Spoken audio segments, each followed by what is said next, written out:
Et bonsoir les amis, j'espère que vous allez bien. Alors ce soir nous allons voir comment remplacer un RNS 510 par tout simplement un Discover Media PQ sur ma Golf 6 GTI. C'est parti. Alors pourquoi remplacer le RNS 510 par tout simplement le Discover Media PQ? Eh bien tout simplement parce qu'aujourd'hui, en 2022, il a plus de 10 ans, et même si c'est un ancien haut de gamme des équipements Volkswagen de l'époque, il faut reconnaître que même s'il n'est pas ridicule au niveau du tactile et de la fluidité par rapport aux équipements PSA proposés en 2012 avec notamment le SMEG, il faut reconnaître que sur le fond, il manque de fluidité, de réactivité et notamment de fonctionnalité avec Apple CarPlay et Android Auto. Le gros avantage de Volkswagen, puisque malheureusement j'ai pas trouvé d'équivalent chez Audi, puisque Audi pour rappel est venu notamment sur le tard au niveau du tactile, c'est qu'on peut piocher dans la banque d'organes des modèles plus récents et notamment de la Golf 7 et du Volkswagen Caddy. Du coup ce qu'on va faire ce soir ça s'appelle un rétrofit. On va être je pense d'ailleurs les premiers en France à sortir une vidéo là-dessus, puisque j'ai trouvé pas mal de vidéos au Maroc, en Angleterre, mais étrangement pas en France. On va du coup adapter le Discover Media sur tout simplement ma Golf 6 GTI, c'est pour cette raison qu'il prend l'appellation PQ, puisqu'au niveau des fixations, au niveau du tableau de bord, elles sont différentes de la Golf 7, de la Golf 6. Pourquoi vouloir monter du Volkswagen à tout prix, me direz-vous, au lieu de faire comme font la plupart des gens, à savoir monter un poste générique Android chinois? Et bien tout simplement parce que je pars du principe, j'ai peut-être d'ailleurs tort, vous me direz ça dans les commentaires, que ça reste un équipement d'origine. Même si en chipotant, je vous l'accorde, la Golf 6 n'est jamais sortie avec le Discover Media PQ, ça reste, comprenez-moi, un équipement d'origine Volkswagen. Qui dit équipement Volkswagen dit que sur la durée de vie déjà c'est un peu mieux, au niveau du SAV également, au niveau du faisceau, sait-on jamais, si je souhaite plus tard monter une caméra de recul, je pourrais le faire en montant une caméra d'origine plug and play Volkswagen, alors que du moment qu'on monte un poste chinois, on est obligé de s'adapter en fonction, donc de réadapter un faisceau, de réadapter une caméra qui au final fonctionnera pas aussi bien que celle d'origine. Au niveau des mises à jour, ça sera assez restreint, au niveau de la garantie encore plus, et en plus je sais pas vous, mais moi entre deux annonces identiques, lorsqu'il y a un poste Android,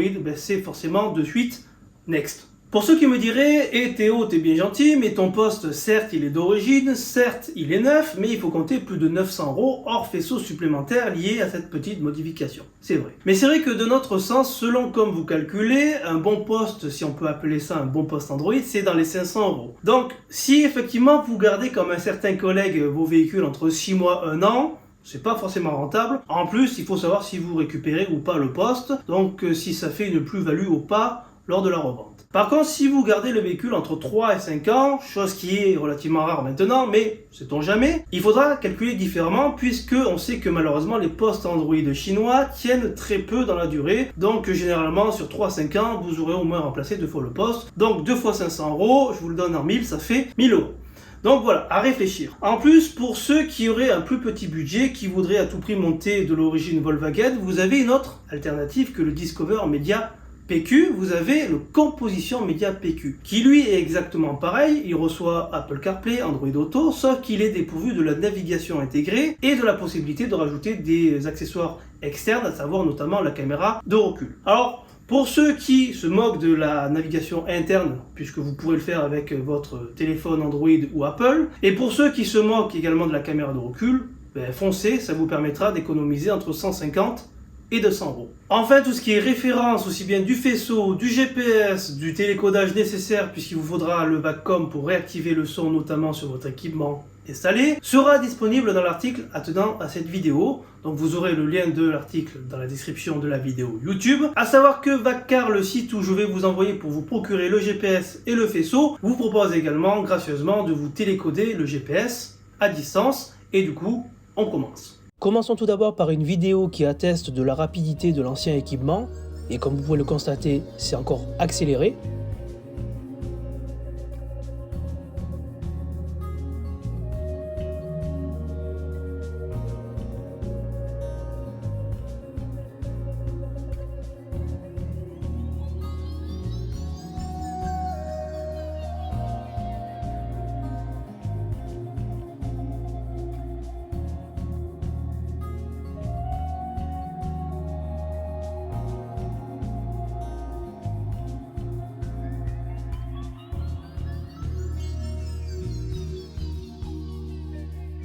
Voilà à quoi ressemble le nouveau poste, donc quand c'est neuf, c'est tout beau. On a également le nouveau faisceau qui est pourvu également du connecteur avec l'USB et la jack pour Apple CarPlay. Retirons à présent la boîte qui contenait l'ancienne prise Media In. On va venir tout simplement la remplacer par la nouvelle prise USB et jack puisque cette dernière prend exactement la même taille que la précédente. Pour cela, on va se rendre sous la coudoir avant. On va venir faire glisser 2 petits plats dans les orifices prévus à cet effet pour venir déclipser le couvercle. Faites toutefois attention puisque dessous vous aurez la prise qui du coup connectait l'ancienne prise Media In.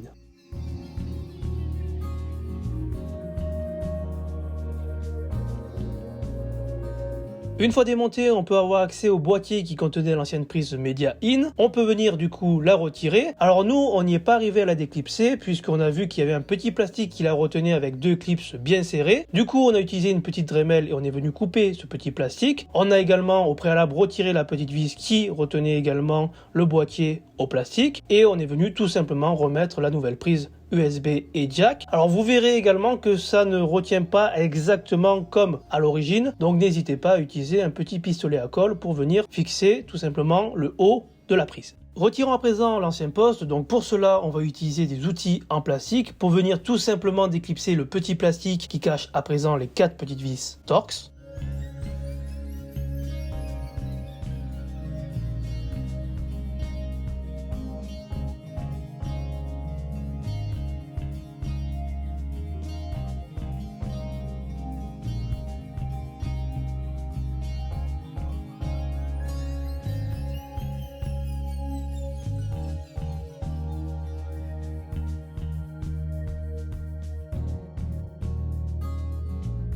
Il ne nous reste plus qu'à retirer les 4 petites vis Torx à l'aide d'un petit tournevis prévu à cet effet.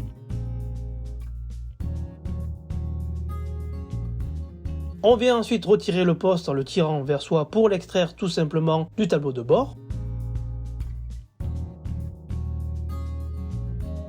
On défait à présent les connecteurs, donc pour la grosse prise noire il suffira de venir pincer le loquet et de le soulever délicatement. Ensuite pour les petites prises donc blanches il suffira de tirer vers soi. Pour la prise bleue et blanche il suffira de pincer directement sur le côté et de tirer vers soi pour la déconnecter.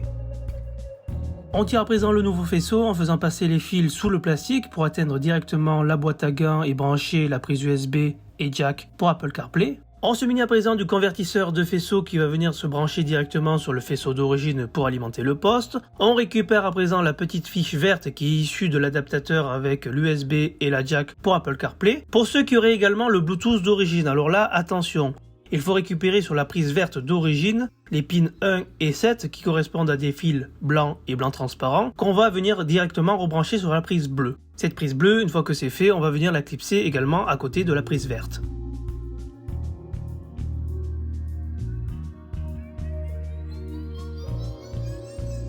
On rebranche à présent tous les câbles au dos du poste, on vient les faire glisser également pour ne pas gêner lorsqu'on va remettre le poste dans le tableau de bord.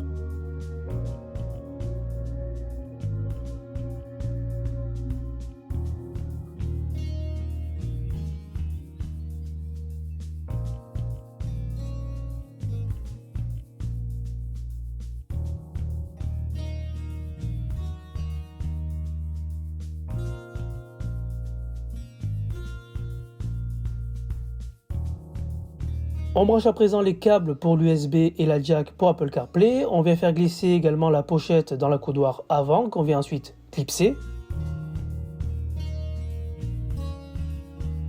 On revise tout, on teste que le poste fonctionne pleinement.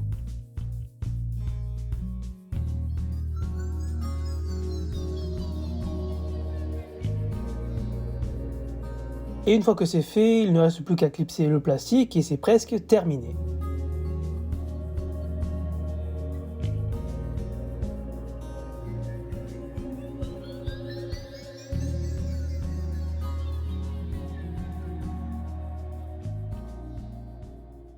Enfin, si vous n'avez pas de son lors du remontage du nouveau poste, pas de panique, c'est qu'il faut tout simplement le régler avec la valise. Alors pour ceux qui ne l'auraient pas, il faut directement contacter Vacar, donc le vendeur du poste. Il va vous le télécoder gracieusement à distance. Pour ceux qui ont déjà le Vacom, comme c'est mon cas, vous pouvez le faire directement en suivant ces étapes-là. Alors je tiens à préciser encore une fois que c'est vraiment spécifique à mon installation d'InAudio. Pour ceux qui auront d'autres installations standards ou avec d'autres options, ce sera différent, il faudra se renseigner directement soit par Vacar, soit directement sur Internet. Donc là, la procédure que je vais vous montrer répond vraiment vraiment au réglage du DIN audio. Vous allez du coup lancer VCDS, vous raccordez la valise bien sûr à la prise diag, vous mettez le contact, vous faites sélectionner au niveau des calculateurs. Ensuite, vous allez sur électronique 2 et module 5F.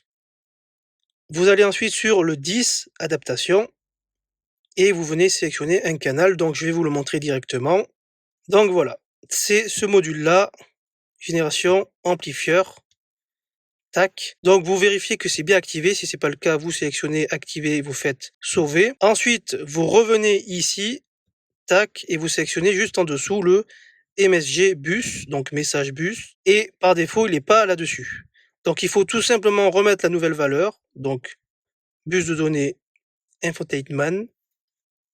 Voilà, vous faites sauver. Alors il se peut que ça soit assez capricieux pour accepter le nouveau codage, donc il faut revenir plusieurs fois, insister et ça va finir par passer. Moi j'ai essayé de sélectionner redémarrage à chaud mais ça n'a pas marché. Donc le mieux c'est de mettre la nouvelle valeur, de la sauver, de voir que le calculateur l'a bien accepté, vous faites retour ensuite, vous quittez tout, voilà, retour, quittez, et vous faites rebooter le poste pour qu'il y ait le son. Donc vous restez maintenu ici sur le bouton power pendant quelques secondes, jusqu'à ce qu'il redémarre en fait.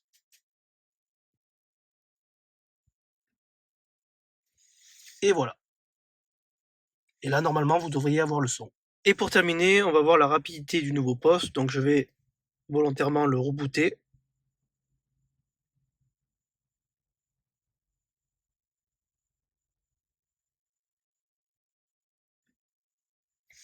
Voilà.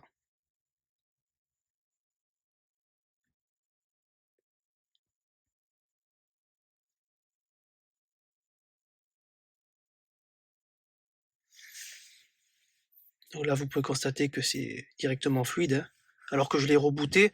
Donc normalement, il serait encore plus rapide. Partie téléphone. Voilà. Activer le Bluetooth. Là, je viens de brancher Apple CarPlay. Donc là, voilà. C'est instantané. Il y a Waze, il y a le téléphone. On peut retourner là-dessus. Hop. Donc c'est fluide. Vous avez la navigation, bien sûr. Hop là. Vous avez les applications. Donc là, comme j'ai Apple CarPlay, ça bascule directement là-dessus. Les médias. Donc je peux brancher ma carte SD. Je peux avoir du coup le Bluetooth. Je peux avoir également l'auxiliaire. Donc tout fonctionne et il n'y a pas photo. Voilà les amis, c'est tout pour aujourd'hui. Si cette vidéo vous a plu, n'hésitez pas comme toujours à la liker, la partager, à vous abonner à la chaîne YouTube si ce n'est pas encore fait. Si vous avez des questions, n'hésitez pas également à les poster au bas de cette vidéo dans les commentaires de la chaîne YouTube. Sur ce, je vous laisse, prenez soin de vous et à bientôt.